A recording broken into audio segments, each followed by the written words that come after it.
भाई लोग, स्वागत है तुम्हारा एज ऑफ ट्री की एक और धमाकेदार वीडियो में। एज यूजुअल अगर तुमने इसका पुराना वाला पार्ट नहीं देखा है तो लिंक डिस्क्रिप्शन में है, जाकर देख लेना। डार्क किंग वाले उस भयानक हादसे के बाद इंसानियत ने फ्री फेडरेशन में अपनी दूसरी सबसे बड़ी मीटिंग बुलाई। इस बार पहली बार के मुकाबले नज़ारा बिल्कुल अलग था। पूरी दुनिया के एलीट्स यानी दिग्गज नेता और योद्धा फायर सिटी में इकट्ठा हो रहे थे। वहां लोगों का एक खास ग्रुप एक स्पेसशिप पर सवार होने की तैयारी कर रहा था। इंसानियत ने अपनी स्पिरिचुअल पावर वाले हथियारों की रिसर्च को पूरी रफ्तार यानी मैक्सिमम स्पीड पर पहुंचा दिया था और आखिरकार उन्होंने ऐसे स्पिरिचुअल पावर स्पेसशिप्स बना लिए थे जो मैकेनिकल, इलेक्ट्रॉनिक और अपनी स्पिरिचुअल पावर का एक बेजोड़ मेल थे। ये यान किसी भी मॉन्स्टर के हमले के खिलाफ मजबूत ढाल बनने के काबिल थे। एक औरत शाओलिंग को बड़े संजीदा अंदाज में मशवरा दे रही थी कि इस बार जब वो फ्री फेडरेशन जाए तो उसे दो खास मुद्दों पर अपनी पैनी नज़र यानी फोकस रखना होगा। पहला, डार्क किंग के खत्म होने के बाद अब इंसानियत का भविष्य क्या होगा, और दूसरा, ऑस्ट्रेलिया में पैदा हुआ वो भयानक ह्यूमैनिटेरियन क्राइसिस यानी मानवीय संकट। शाओलिंग ने बड़े ही कैजुअल अंदाज में हाँ में सर हिला दिया। उधर यूरोप में, जो एक बहुत ही पेचीदा महाद्वीप है और जहां यूरोपियन कम्युनिटी ऑफ नेशंस के नकाब के पीछे कई खतरनाक गुट छिपे हुए हैं, वहां एक बेहद ताकतवर ताकत का उदय हुआ, द होली ऑर्डर। ये इस महाद्वीप के दो सबसे ताकतवर और मजबूत इंसान थे। उनमें से एक नौजवान अपनी खुशी नहीं छुपा पा रहा था। वो इस बात को लेकर बेहद उत्साहित था कि वो जल्द ही दुनिया के उन तमाम चुनिंदा और महान लोगों से मिलने वाला है। उस लड़की ने बड़े ताज्जुब से पूछा, क्या तुम उनसे डार्क किंग के साथ हुई उस भयानक जंग के दौरान नहीं मिले थे, उस 10 नेशंस अलायंस के वक्त? उधर लिंडी और वो सेंटिस भी अपनी तैयारियों में जुटी थीं और जल्द ही उस बड़े शिखर सम्मेलन के लिए रवाना होने वाली थीं। वहीं दूसरी तरफ मिस्टी माउंटेन के ऊपर आसमान को चीरता हुआ एक संदेशवाहक पक्षी उड़ रहा था। ये और कोई नहीं बल्कि आकी था, जिसे लोग द स्प्लैश के नाम से जानते थे। उसकी चोंच में एक बेहद जरूरी पैगाम दबा हुआ था। एंशिएंट ट्री ने बड़े अदब से अपनी एक टहनी आगे बढ़ाई और उस पैगाम को लिया। मास्टर ने फौरन एक आवर्धक कांच निकाला और बड़े ध्यान से एक एक लफ्ज पढ़ने लगा। वो बुदबुदाया, तो ये बात है। मास्टर समझ गया कि ये फ्री फेडरेशन की तरफ से एक बड़ा दांव खेला गया है। दुनिया भर के तमाम दिग्गजों को सिर्फ दो बड़े मुद्दों पर चर्चा के लिए बुलाया गया था, इंसानियत का मुस्तकबिल और जंग के मैदान में पैदा हुआ वो मानवीय संकट। एंशिएंट ट्री ने एक पल के लिए सोचा, क्या डार्क किंग के उस खौफ ने इंसानियत को एकजुट होने पर मजबूर कर दिया है?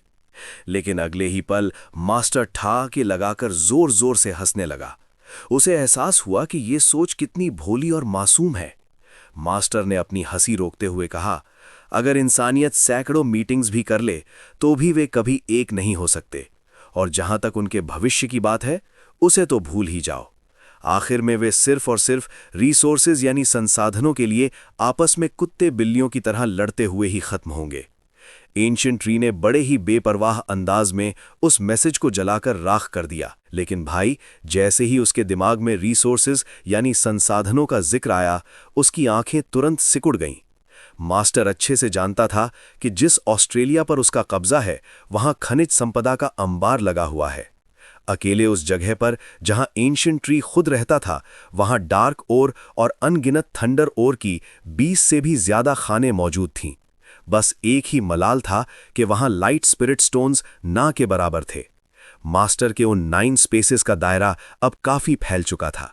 खासकर मिस्ट स्पेस और डार्क स्पेस तो कई गुना बड़े हो गए थे। मास्टर ने सोचा, जब ये दोनों स्पेस 1,00,000 मीटर्स तक फैल जाएंगे, तब जाकर 9 हेवंस यानी 9 आसमानों की असली ताकत का जलवा दिखेगा। तभी एंशिएंट ट्री ने 9 टेल्स यानी 9 पूंछ वाली लोमड़ी को बुलाया और उसे सख्त हुक्म दिया, अपने नीचे के तमाम साथियों को खबर कर दो कि हम 5 दिनों के अंदर यहां से कूच करेंगे। लेकिन तभी कुछ ऐसा हुआ जिसने एंशिएंट ट्री को चौंका दिया। उसकी वॉइड रूट्स ने अंतरिक्ष की गहराइयों में एक अजीब सी हलचल महसूस की। मास्टर ने बिना एक पल गवाए अपनी पूरी चेतना उन जड़ों में ट्रांसफर कर दी। मास्टर की आंखों में एक अजीब सी चमक कौंधी। सामने कुछ ऐसा था जिसने उसे अपनी तरफ खींच लिया था, एक बेहद खूबसूरत ग्रीन प्लैनेट। एंशिएंट ट्री तेजी से उस तरफ बढ़ा। इतनी दूर से भी उस ग्रह की हरियाली और उसकी खूबसूरती मास्टर को ललचा रही थी। वो ग्रह किसी पन्ने की तरह चमक रहा था, इतना खूबसूरत कि उसे देखकर आंखें फटी की फटी रह जाएं। एंशिएंट ट्री पूरी तरह हक्का बक्का रह गया। उसे यकीन ही नहीं हो रहा था कि इस अंतहीन शून्य में वाकई एक ऐसा ग्रह मौजूद है। मास्टर की वॉइड रूट्स लगातार एक अंतरिक्ष से दूसरे अंतरिक्ष की खाक छान रही थीं, और आखिरकार इस बार उन्होंने एक ऐसी दुनिया ढूंढ निकाली थी जहां जिंदगी सांस ले रही थी। मास्टर की खुशी का कोई ठिकाना नहीं था। वो अब और इंतजार नहीं कर सकता था। सालों से इंसानियत परग्रही जीवन की तलाश में भटक रही थी, लेकिन इस बार एंशिएंट ट्री ने उन्हें पछाड़कर बाजी मार ली थी। वो अब इंसानों से कोसों आगे निकल चुका था। जैसे जैसे उसकी वॉइड रूट्स उस ग्रह के करीब पहुंच रही थीं, नज़ारा और भी साफ होता जा रहा था। उस ग्रह की पूरी सतह हरियाली की एक सुकून भरी चादर से ढकी हुई थी, और उसके चारों तरफ एक चमकती हुई रोशनी बिखरी पड़ी थी। बादलों को चीरकर जैसे ही मास्टर नीचे पहुंचा, उसके सामने एक बेहद घना और लहलहाता हुआ जंगल था। तभी उस घने जंगल के बीचों बीच उसे एक साया दिखाई दिया। एक औरत वहां अकेली चल रही थी। एंशिएंट ट्री एकदम से चौंक गया। क्या ये कोई एल्विन वुमन है? उसे जरा भी उम्मीद नहीं थी कि इस ग्रह पर इंसानों जैसे दिखने वाले जीव, ह्यूमनॉइड लाइफ भी मौजूद होंगे। मास्टर ने फौरन अपनी चेतना को वापस अपने असली शरीर में ट्रांसफर किया। उसके चेहरे पर पसीना आ गया और आंखें थकावट से भर गईं। दरअसल अपनी रूह को इतनी दूर वॉइड रूट्स में भेजने की वजह से उसकी रूहानी ताकत बहुत ज्यादा खर्च हो गई थी, जिससे उसे भारी थकान महसूस होने लगी। लेकिन उस थकान के बावजूद उस एल्फ गर्ल की तस्वीर मास्टर के दिमाग में घूम रही थी। वो इस बात को लेकर बिल्कुल पक्का था कि वो लड़की किसी मामूली नस्ल की नहीं, बल्कि एक हाई लेवल एल्वन रेस यानी उच्च स्तर की एल्फ प्रजाति से ताल्लुक रखती है। इस बात की पूरी गुंजाइश थी कि उन एल्फ्स के पास जबरदस्त एलिमेंटल पावर यानी तत्वों की शक्ति होगी। इस खोज ने एंशिएंट ट्री के अंदर की जिज्ञासा को पूरी तरह जगा दिया था। आखिर एल्फ्स तो सिर्फ उपन्यासों की कहानियों में होते थे, लेकिन अब वो उसके सामने इतने जीते जागते और असली लग रहे थे, वो भी एक नए ग्रह पर जिसे उसने अभी अभी खोजा था। सिर्फ ये सोचकर ही मास्टर की रातों की नींद उड़ गई थी कि उस ग्रह पर कितने बेहिसाब संसाधन हो सकते हैं। अब उसे बस एक आखिरी किस्मत के झोंके की जरूरत थी। अगर उस ग्रह पर कोई भी जीव ट्रांसेंडेंट सिक्स्थ ऑर्डर से ऊपर का नहीं हुआ, तो मास्टर के सारे सपने सच हो जाएंगे। वो अच्छी तरह जानता था कि पिछली बार डार्क किंग को हराना तो सिस्टम की खुसूसियत थी, लेकिन उसे खुद को और भी ज्यादा ताकतवर बनाना होगा। तभी अचानक चीजी भागता हुआ आया और अपने मास्टर को पुकारा। मास्टर, वो वेल लॉ आपसे ऑस्ट्रेलिया के तट पर मिलना चाहता है। एंशिएंट ट्री बिना वक्त जाया किए सीधा मुद्दे पर आया और उस वेल से पूछा कि उसे मास्टर से क्या काम है। वेल लुओ ने खबर दी कि समंदर की बहुत सी ताकतों ने अब मिस्टी माउंटेन के साथ जुड़ने का फैसला डरावना लग रहा था। तभी मास्टर के सामने सिस्टम पैनल चमक उठा। Target mutated giant serpent, level transcendent level 4, blood line Yamata no Orochi, तबाही और किंवदंतियों का साक्षात रूप। स्पेशलिटी, ये नफरत और डर जैसे नेगेटिव इमोशंस को सोख कर अपनी ताकत बढ़ाता है। इसकी टैलेंट है अल्टीमेट फियर। जब इसका ब्लड लाइन जागता है तो ये डर को अपने अंदर समेट लेता है, उसी से पलता है और अपने जख्मों को भी भर लेता है। इसकी काबिलियत इंसान की समझ से कोसों दूर है।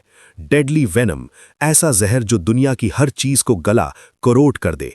फियर एग्रीगेशन, जब इसकी 8 आंखें दुश्मन को घूरेंगी तो उसका डर अनंत गुना इन्फिनिटली बढ़ जाएगा और उसका मानसिक संतुलन पूरी तरह तबाह हो जाएगा। सर्पेंट ब्लड, ये जितना लड़ेगा उतना ही पागल फ्रेंजीड होता जाएगा। खून बहते ही इसकी सनक को रोकना नामुमकिन है। एंशिएंट ट्री तो दंग रह गया।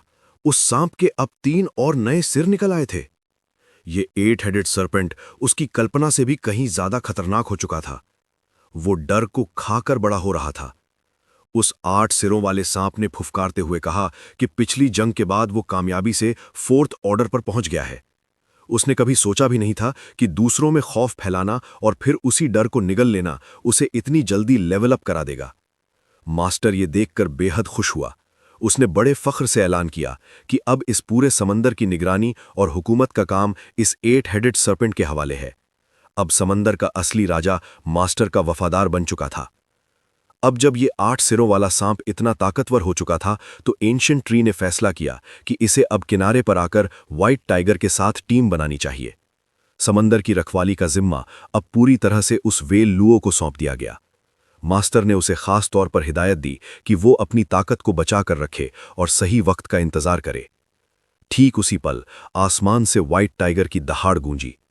उस पर सवार शाओलिंग के चेहरे पर साफ तनाव दिख रहा था।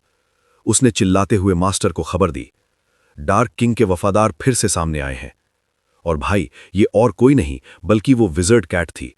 आखिरकार वो वापस लौट आई थी और इस बार वो एंशिएंट ट्री के सामने सर झुकाने की ख्वाहिश लेकर आई थी। अपनी वफादारी और सच्चाई का सबूत देने के लिए उस विजर्ड कैट ने धीरे से अपना हुड उतारा। उसने बड़े ही अदब से कहा कि ये उसकी तरफ से एक शुक्रिया का तरीका है, क्योंकि मास्टर ने उसके दोस्त को सही सलामत जाने दिया था। उसने कसम खाई कि अब से उसकी वफादारी सिर्फ और सिर्फ एंशिएंट ट्री के लिए होगी। मास्टर ने महसूस किया कि बिल्ली सच बोल रही है और उसे अपने वफादारों में शामिल कर लिया। वहीं दूसरी तरफ समंदर के किनारे नजारा ही कुछ और था। व्हाइट टाइगर ने जैसे ही उस विशाल 8 हेडेड सर्पेंट 8 सिरों वाले सांप को देखा, वो खौफ के मारे दहाड़ने लगा। लेकिन फिर वो पागलों की तरह खुशी से बार बार एक ही बात चिल्लाने लगा, सब मरेंगे, सब खत्म हो जाएंगे। वो 8 सिरों वाला खौफनाक सांप जो तबाही का मंजर था, वो इस सफेद शेर की पागलों जैसी बातों से तंग आ गया। उसने चिढ़ते हुए सफेद शेर से एक बड़ा ही अजीब सवाल पूछा, ओए जरा ये तो बता, 1 और 1 कितने होते हैं? तभी शाओलिंग उनके करीब पहुंची। शाओलिंग धीरे से आगे बढ़ी और उस खौफनाक सांप के सिर को सहलाने लगी। उसने अपनी पूरी जिंदगी में कभी सपने में भी नहीं सोचा था कि वो असल में एक ऐसे पौराणिक जीव, मिथिकल क्रीचर का सामना करेगी। मास्टर के उस मिस्टी माउंटेन के सबसे विशाल जीव की चर्चा अभी हवाओं में तैर ही रही थी कि तभी पानी को चीरते हुए एक विशाल म्यूटेंट मगरमच्छ बाहर निकला। उसने बड़े ही टशन में ऐलान किया कि वो अपना बॉडी बिल्डिंग चैंपियनशिप का खिताब किसी और को नहीं लेने देगा। भाई, इस मगरमच्छ को अपनी ताकत और बॉडी पर कुछ ज्यादा ही गुरूर था। सफेद शेर ने उस मगरमच्छ को देखकर अपना मुंह बनाया और चिढ़ते हुए बुदबुदाया, सब मरेंगे, सब खत्म हो जाएंगे। असल में वो इस बात से चिढ़ा हुआ था कि मगरमच्छ के पानी से उसके बाल भीग गए थे। वो किसी बूढ़े की तरह अपनी गीली खाल की शिकायत कर रहा था। तभी वहां बफेलो डीमन और चौंग चौंग भी पहुंच गए। अपने पुराने साथी से मिलकर वे खुशी से झूम उठे। वे उस 8 सिरों वाले विशाल सांप के शरीर को देखकर दंग रह गए। उन्हें वो दिन याद आ गए जब ये सांप सिर्फ एक हथेली, पाम साइज का हुआ करता था, और एक बार तो इसे सकूरा किंगडम वालों ने झपट भी लिया था। लियन फेंग के पास खड़े टियोन कैम ने भी उस एम्परर क्रोकोडाइल की खूब तारीफ की। उसे याद आया कि कैसे ये कभी नन्हा सा हुआ करता था और आज इतना विशाल हो चुका है। वाकई ये किसी करिश्मे से कम नहीं था कि वे सब आज इस एम्परर क्रोकोडाइल को एक एंशिएंट एम्परर क्रोकोडाइल में बदलते हुए देख रहे थे। लियन फेंग ने मजाक उड़ाते हुए पुराने दिन याद दिलाए। मुझे याद है, एक वक्त था जब ये मगरमच्छ डर के मारे थर-थर कांपता था और इसे लगता था कि इसकी मौत अब करीब है। ये सुनकर वहां मौजूद सभी साथियों के चेहरे पर एक मुस्कान आ गई, क्योंकि वे सब अब उस सुप्रीम पावर का हिस्सा बन चुके थे जिसने उन्हें फर्श से अर्श तक पहुंचा दिया था। ये सुनकर एंशिएंट एम्परर क्रोकोडाइल पानी पानी हो गया। उसने शर्मिंदगी और गुस्से में लियान फेंग को डांटते हुए कहा, अपनी बकवास बंद करो। बेचारे की पुरानी पोल जो खुल गई थी। तभी टियोन कैम को वो दिन याद आ गया जब वो यहां पहली बार आई थी और उस सफेद शेर व्हाइट टाइगर ने उसे लगभग चबा ही लिया था। ये सुनते ही टियोन कैम का प्रेमी, वो येलो एंट, आग बबूला हो गया। वो तुरंत सफेद शेर पर टूट पड़ा और चिल्लाने लगा, अभी के अभी माफी मांगो। सफेद शेर तो हक्का बक्का रह गया। उसे अपनी किस्मत पर रोना आ रहा था कि उसे ऐसा दोस्त मिला जो एक लड़की के लिए अपनी पुरानी दोस्ती को दांव पर लगा रहा था। औरत का चक्कर बाबू भैया, औरत का चक्कर बहुत बेकार होता है। उधर उन 2 विंड वुल्व्स को वो काला वक्त याद आ गया जब शाओलिंग और शाओ किंग को उस 8 सिरों वाले सांप ने बेरहमी से मार दिया था। वे दोनों लंबे समय तक मातम मनाते रहे थे। अब इतने सारे नए दोस्तों के आने के बाद ही उस उदासी का साया धीरे धीरे हट रहा था। उस विशाल डायनासोर ने उन 2 भेड़ियों से पूछा, तुम लोगों ने अब तक कुल कितनी जंगें लड़ी हैं? सच तो ये था कि वे उन्हें गिन भी नहीं सकते थे। मैमथ ने उन सभी से गुजारिश की जो सबसे पहले मिस्टी माउंटेन से जुड़े थे, क्या तुम हमें अपनी पूरी दास्तान सुना सकते हो? तभी 9 टेल्ड फॉक्स आगे बढ़ी और बड़े ही गरिमापूर्ण अंदाज में कहा, ठीक है, सबके सब बैठ जाओ। वो सबसे बड़ी लोमड़ी एक ऊंची चट्टान पर विराजमान हुई और अपने छोटे भाई बहनों को मिस्टी माउंटेन की महान गाथा सुनाने लगी। उसने कहानी की शुरुआत वहीं से की जब वो उस खौफनाक एक्स हेडेड स्नेक के डर से जान बचाकर भाग रही थी। जैसे जैसे रात उस लहलहाते हरे जंगल पर उतरने लगी, घास भी लंबी हो गई थी, मानो वो भी इस महान कहानी को सुनने के लिए बेताब हो। हवा के हल्के झोंकों ने पूरे जंगल में हलचल पैदा कर दी, जिससे ग्रीन स्पिरिचुअल एनर्जी के कण जुगनुओं की तरह चारों तरफ बिखर गए। नज़ारा इतना खूबसूरत था जैसे कोई जन्नत का टुकड़ा जमीन पर उतर आया हो। एंशिएंट ट्री वहां बड़ी शांति से आराम कर रहा था, पर उसका शातिर और तेज दिमाग अभी भी अनगिनत खतरनाक मंसूबों में डूबा हुआ था। उधर मिस्टी माउंटेन लीजन मास्टर की महान फौज का वहां से निकलना, इवैक्यूएशन लगातार जारी था। म्यूटेंट जीवों को बार बार पुकारा जा रहा था ताकि वे उन खास स्पेसेस के अंदर समा सकें। वहीं उस ब्लैक ड्रैगन ने भी एक बड़ा फैसला लिया। उसने अब अफ्रीका की तरफ रुख करने की ठान ली थी। अफ्रीका, इस धरती के सबसे पुराने महाद्वीपों में से एक, जहां की हरियाली और जंगली जीवन, वाइल्ड लाइफ सिस्टम पूरी तरह अलग और रहस्यमयी का। बाकी दुनिया के पास इस जगह की जानकारी ना के बराबर थी। दुनिया के बाकी हिस्सों ने तीन स्पिरिचुअल एनर्जी टाइड्स, रूहानी लहरें झेली थीं, पर यहाँ के असली हालात क्या थे, ये आज भी एक गहरा राज था। तभी वहां एक खौफनाक मंजर दिखाई दिया। एक बेहद ताकतवर योद्धा, पावरफुल इंडिविजुअल, एक विशाल गिद्ध वल्चर का पीछा कर रहा था। उसके हाथ में एक भारी भरकम बैटल एक्स, जंग की कुल्हाड़ी थी। उसने एक जबरदस्त छलांग लगाई और पूरी ताकत से कुल्हाड़ी घुमाई। वो गिद्ध अपनी आंखों में मौत का खौफ, डिस्पेयर लिए जान बचाकर भाग रहा था, पर तभी बूम! एक जबरदस्त धमाके ने पूरे माहौल को हिलाकर रख दिया। उस शख्स ने उस उड़ते हुए म्यूटेंट जीव के परखच्चे उड़ा दिए। उसकी ताकत वाकई रोंगटे खड़े कर देने वाली थी। चलिए इस किरदार की एट्रीब्यूट्स पर एक नज़र डालते हैं। रेस, म्यूटेंट सैविज, म्यूटेंट जंगली। ब्लड लाइन, सैविज ब्लड लाइन, एक प्राचीन नस्ल जिसकी शारीरिक बनावट और ताकत किसी भी आधुनिक जीव के मुकाबले कहीं ज्यादा खतरनाक है। उस योद्धा के हाथ में एक कातिल ताकत थी, उसकी जन्मजात प्रतिभा, जिसे सैविज इम्प्रिंट कहा जाता था। ये उसके शरीर पर किसी टैटू की तरह उभरी हुई थीं, जो दिखने में जितनी अजीब थीं, असल में उन सैविजेस की सबसे खौफनाक ताकत का राज थीं। वो शख्स जोर जोर से ठहाके मारकर हंसा, हा हा हा, अब अगले कुछ दिनों तक गांव में खाने की फिक्र करने की जरूरत नहीं है। पास ही के गांव में अचानक फिजाएं कांपने लगीं और पत्तों की सरसराहट गूंजी।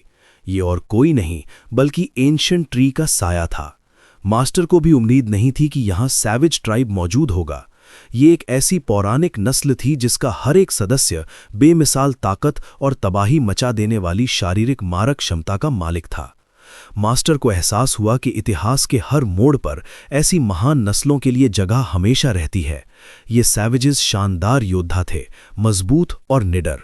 इंसानियत का एक म्यूटेंट रूप होने के नाते उनकी हाई एवोल्यूशन यकीनन और भी खतरनाक शक्तियों से भरी होगी, और मास्टर इसी बात का इंतजार कर रहा था।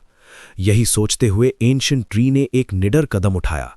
उसने उस शिकारी के ठीक सामने अपनी स्पेस ऑफ वाइटैलिटी यानी जीवन की जगह को खोल दिया। वो शख्स बुरी तरह डर गया और उसे समझ नहीं आ रहा था कि आखिर हो क्या रहा है। उसने अपनी कुल्हाड़ी पर पकड़ और मजबूत कर ली, किसी भी हमले के लिए तैयार।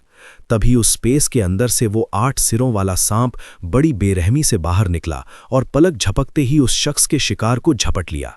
द सैविज वॉरियर गुस्से में अपने दांत पीसने लगा। उसे यकीन ही नहीं हो रहा था कि उसकी आंखों के सामने से कोई उसका खाना इतनी आसानी से छीन कर ले गया। जैसे ही उस शिकारी ने उस विशालकाय सांप को करीब से देखा, उसकी रूह कांप गई। उसे एहसास हो गया कि ये उसकी बिसात से बाहर की चीज है। उन भीमकाय और ताकतवर सिरों ने उसके शिकार को बेरहमी से फाड़ डाला और एक ही झटके में निगल लिया। तभी उस 8 हेडेड सर्पेंट की 8 खूंखार आंखों ने नीचे खड़े उस मजबूत योद्धा को ताड़ा। मास्टर के लिए एक और शानदार शिकार। सांप ने पलक झपक ग्रीन स्पिरिचुअल एनर्जी यानी हरी रूहानी ताकत निकली। पल भर में उस योद्धा का शरीर पत्थर की तरह जम गया। वो हिल भी नहीं पा रहा था। क्या ये मास्टर की कोई नई तकनीक थी? चीजी, जो बड़े मजे से अपने मास्टर के ऊपर सवार था, उसने फ्लावर गॉडेस की तारीफ के पुल बांधे। वाह, बहुत अच्छे फ्लावर गॉडेस, कभी कभी तुम वाकई बहुत काम की साबित होती हो। बेचारी फ्लावर गॉडेस को उस बात में छिपा हुआ तंज यानी सार्केज़म समझ ही नहीं आया। उसने इसे एक बड़ा कॉम्प्लीमेंट मान लिया और उसका चेहरा गर्व से चमक उठा। वो इस बात से बिल्कुल अनजान थी कि चीज़ी ने अभी अपना जुमला पूरा नहीं किया था और पीछे से एक मज़ेदार मजाक अभी बाकी था। एंशिएंट ट्री ने फ्लावर गॉडेस को एक बेहद अहम मिशन सौंप दिया। उसे इस पूरे महाद्वीप की जासूसी करनी थी, वहां के म्यूटेंट जानवरों की असली ताकत को परखना और जाहिर है वहां छिपे हुए बेशकीमती संसाधनों का पूरा हिसाब किताब लगाना। मास्टर का हुक्म मिलते ही वो काम पर लग गई। तारीफ पाकर फ्लावर गॉडेस के तो पंख निकल आए थे। वो फौरन चीजी के पीछे भागी और चहकते हुए पूछा, क्या अब मैं तुम्हारे साथ खेल सकती हूं? लेकिन भाई चीजी तो अपनी ही धुन में रहने वाला सख्त लौंडा है। उसने बड़ी बेरुखी कोल्डली से जवाब दिया, शायद अगले जन्म में, तब मैं इसके लिए राजी हो जाऊं। बेचारा चीजी अभी से उसके साथ खेलने के नाम से ही दूर भाग रहा था। अब एंशिएंट ट्री ने अपने सुस्ताने के लिए आसपास की जमीन का मुआयना किया। उसे एक ऐसी जगह दिखी जो बहुत ज्यादा बंजर एरिड नहीं थी और आंखों को सुकून दे रही थी। मास्टर ने बड़े ही आलीशान अंदाज में अपना विशाल शरीर मैसिव फॉर्म वहां टिका दिया, जिससे पूरी धरती एक पल के लिए थरथरा उठी। तभी उसकी भीमकाय जड़ें बिजली की तरह चारों दिशाओं में फैल गईं और जमीन के सीने को चीरती हुई गहराई में उतर गईं। जैसे ही मास्टर को आराम करने का सही ठिकाना मिला, उसने अपना असली काम शुरू कर दिया। मास्टर ने अपनी फायरी स्पेस धधकती हुई जगह को आजाद कर दिया। उस दहकते हुए नर्क जैसे स्पेस से उसके फायर एलिमेंटल म्यूटेंट जानवर एक एक करके बाहर निकलने लगे। हवा का तापमान अचानक बढ़ने लगा और मास्टर की गूंजती हुई आवाज ने पूरे जंगल को कंपा दिया। शिकार का वक्त हो चुका है। वो गोल्डन एंट एक विशाल चींटी की पीठ पर ऐसे बैठा था जैसे कोई शहंशाह अपने तख्त पर हो। उसके वजूद से एक शाही चमक, ऑरा ऑफ एन एम्परर निकल रही थी। उसने बड़ी शांति से अपनी पूरी फौज लीजन को हुक्म दिया, फौरन स्पिरिट स्टोन की खानों की तलाश शुरू करो। उधर शाओलिंग उस सफेद शेर की पीठ पर सवार थी। उसने पूरी ताकत से चिल्लाकर अपनी टुकड़ी को आगे बढ़ने का आदेश दिया। और भाई वो व्हाइट टाइगर, वो तो अपनी उसी पुरानी धुन में दहाड़ा, सब मरेंगे, सब खत्म हो जाएंगे। वहीं दूसरी तरफ एंशिएंट क्रोकोडाइल किंग, मगरमच्छों का राजा, खामोशी से अपनी सेना का नेतृत्व कर रहा था।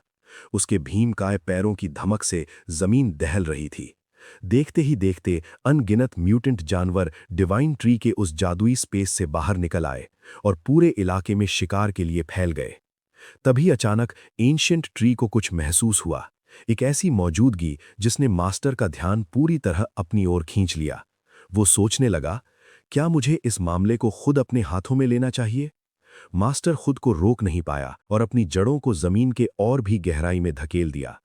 मास्टर की जड़ें पत्थर और मिट्टी को चीरती हुई एक विशाल अंडरग्राउंड केव, भूमिगत गुफा में जा घुसी। और वहां का नजारा, उफ! वहां अनगिनत पर्पल स्पिरिट स्टोन्स, बैंगनी रूहानी पत्थर चमक रहे थे, जिनमें कुदरती तौर पर अर्थ एट्रीब्यूट्स, धरती की शक्ति भरी हुई थी। इतना ही नहीं, मास्टर की रडार जैसी पैनी नजर ने पास ही में एक और फायरस्टोन माइन, आग के पत्थरों की खान को भी ढूंढ निकाला। वाकई अब एंशिएंट ट्री की महसूस करने की शक्ति, सेंसिंग एबिलिटी, किसी देवता के समान सुपीरियर हो चुकी थी। अब इस महाद्वीप का कोई भी कोना उससे छिप नहीं सकता था। इन खनिज भंडारों की घनी तादाद देखकर एंशिएंट ट्री भी एक पल के लिए दंग रह गया। उसे ऐसा महसूस हो रहा था जैसे कोई चूहा चावल के बोरे में गिर गया हो। अगले ही पल मास्टर की बेतहाशा और बेकाबू हंसी गूंज उठी। उसे एहसास हो गया था कि इस अफ्रीकी जमीन को एक्सप्लोर करने का उसका फैसला 100% सही था। वो रहस्यमयी और खौफनाक हंसी इलाके के कोने कोने में गूंजने लगी। देखते ही देखते मास्टर का वो ताकतवर ऑरा चारों तरफ फैल गया।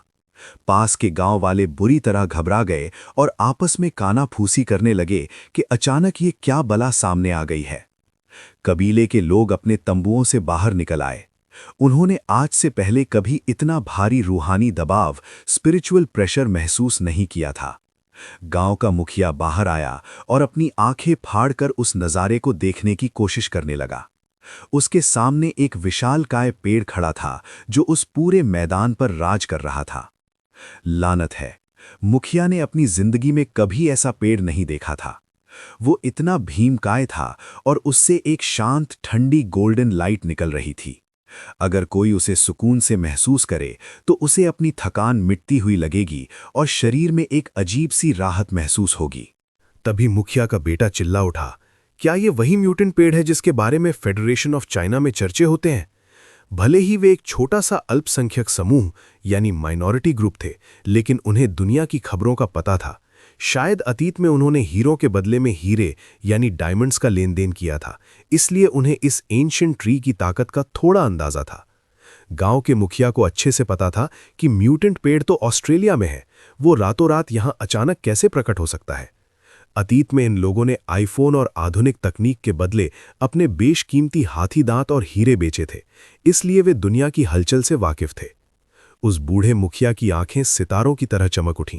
उसने अपने लोगों को दहाड़ते हुए हुक्म दिया, जाओ और खुद अपनी आंखों से हकीकत का पता लगाओ। उसका मानना था कि बिना देखे सच का पता नहीं चलेगा। देखते ही देखते कबीले के जाबाज योद्धा अपने वॉर बेयर्स यानी जंग के भालुओं पर सवार होकर निकल पड़े। जैसे जैसे वे आगे बढ़ रहे थे, उन विशाल भालुओं की दहाड़ से जंगल कांप रहा था, जो उनकी कभी न हारने वाली हिम्मत यानी अनयील्डिंग स्पिरिट का सबूत थी। पर भाई, मुखिया का इरादा नेक नहीं था। उसने साफ कह दिया था कि अगर वो म्यूटेंट पेड़ नहीं निकला तो उसे काटकर धराशायी कर देना। वहीं दूसरी तरफ बारबेरियन ट्राइब की राजधानी में सन्नाटा पसरा था।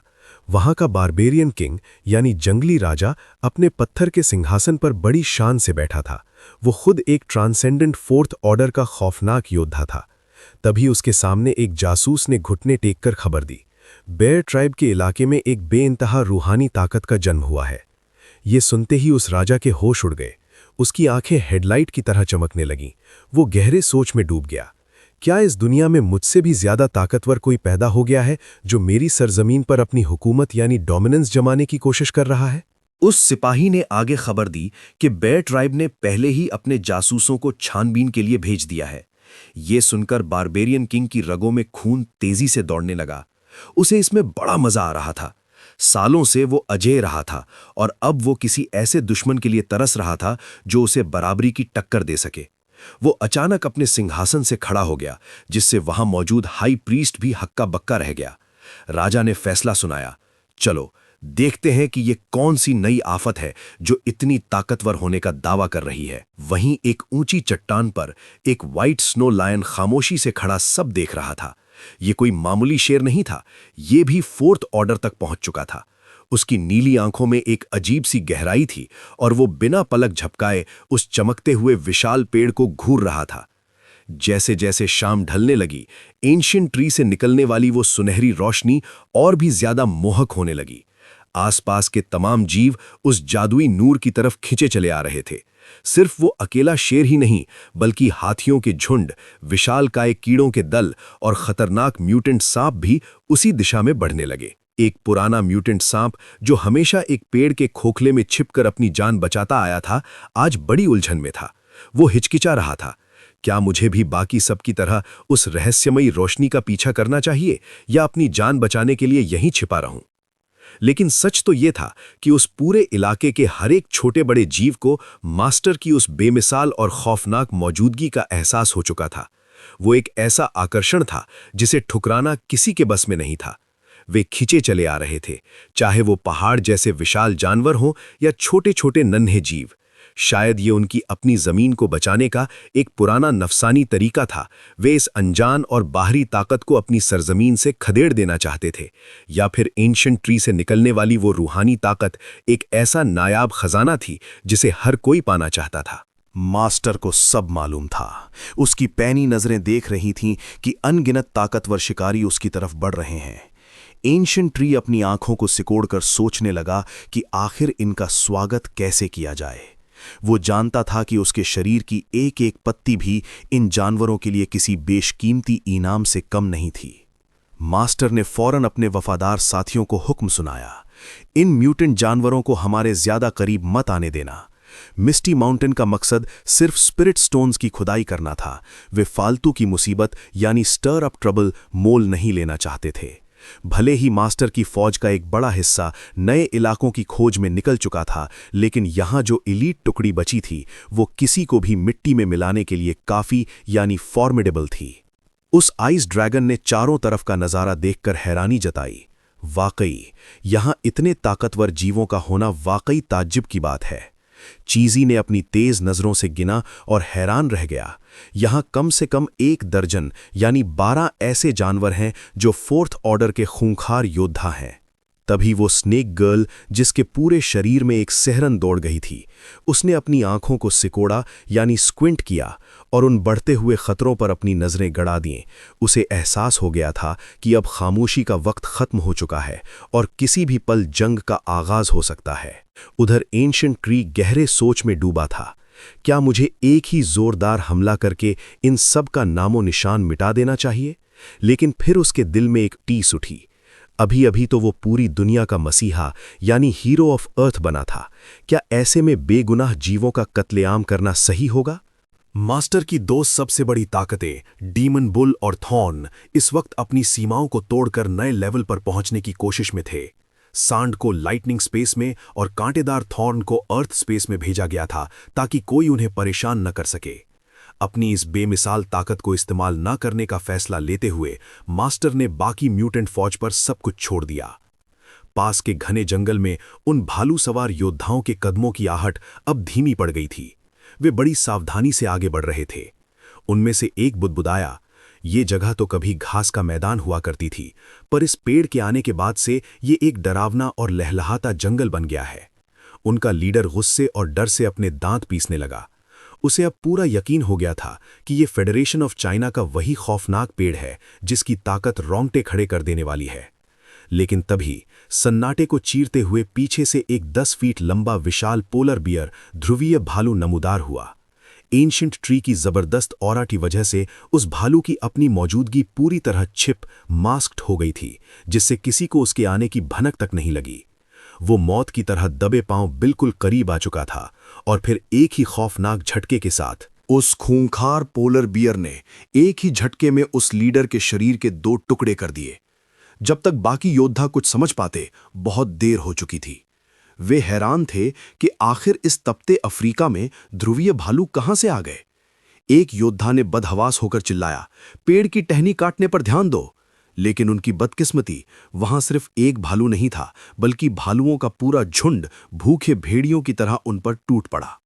वहीं दूसरी तरफ वो स्नो लायन अपनी खोजबीन के दौरान अचानक व्हाइट टाइगर की टीम से जा टकराया। दोनों तरफ से खंजर जैसी नुकीली और जानलेवा नजरें टकराईं। सफेद शेर ने अपनी आवाज भारी करते हुए दहाड़ा, ठीक है, चलो शुरू करते हैं। लेकिन भाई, इससे पहले कि वो अपनी बात पूरी कर पाता, तभी पर्पल टाइगर की एक गूंजती हुई दहाड़ ने उसे दबा दिया। भाइयों, मेरे पीछे आओ। और पूरा शेरों का झुंड आगे बढ़ गया।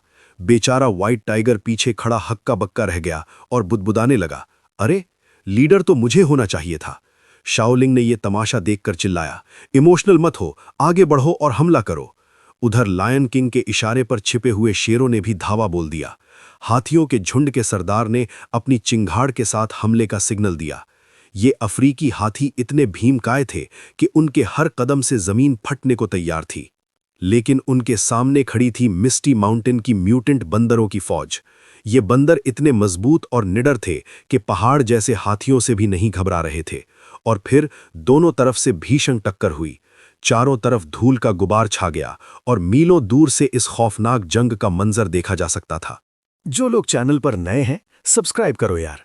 वो जो लाल वाला बटन है ना, उसके साथ मारपीट करो या उस पर कीबोर्ड फेंक के मारो, मुझे नहीं पता, बस वो क्लिक हो जाना चाहिए। मिलते हैं अगले धमाकेदार एपिसोड में। शुक्रिया दोस्तों। Everybody knows that I'm breaking down. Everybody knows I ain't faking now.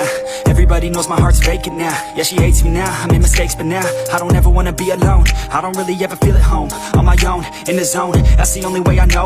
Feeling low, about to blow back up. Here I won't ever let the doubt creep in. Gotta pop a couple more aspirin. I don't think I'll ever let you in. Easier to break it off best friends. I don't really understand myself. I don't really understand, need help. I don't wanna be left on the shelf. Couldn't even hear me if I yelled. It's so cold outside, I'm alone, I'm alright. It's so cold outside, I'm alone, I'm alright. It's so cold. I'm alone, I'm alright.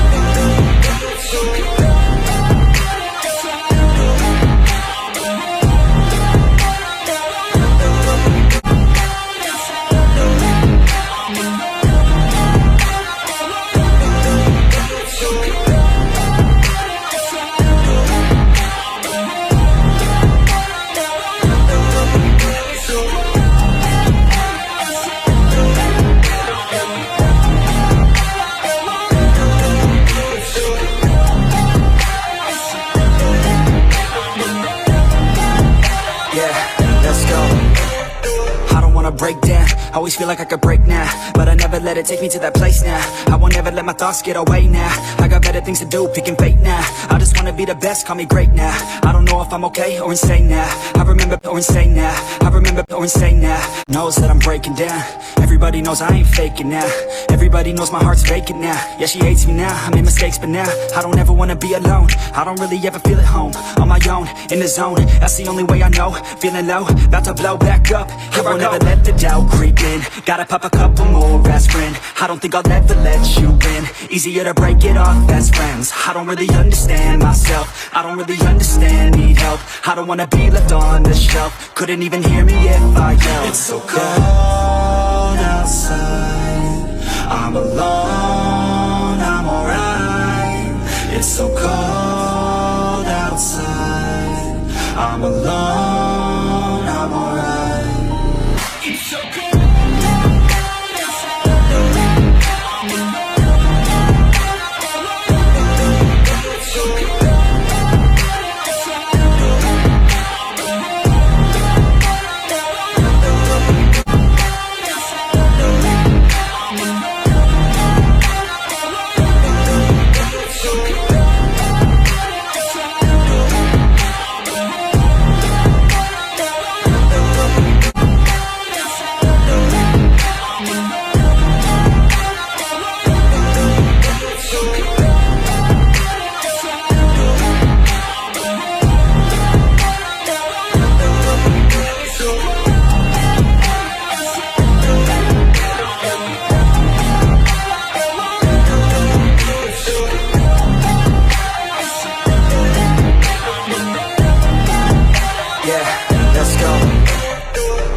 Break down, always feel like I could break now, but I never let it take me to that place now.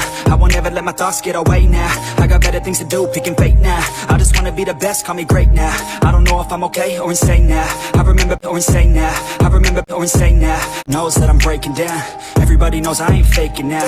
Everybody knows my heart's vacant now. Yeah, she hates me now. I made mistakes, but now I don't ever wanna be alone. I don't really ever feel at home. On my own, in the zone. That's the only way I know. Feeling low, about to blow back up. I won't ever let the doubt creep in. Gotta pop a couple more aspirin. I don't think I'll ever let you in. Easier to break it off best friends. I don't really understand myself. I don't really understand, need help. I don't wanna be left on the shelf. Couldn't even hear me if I yelled. It's so cold outside. I'm alone.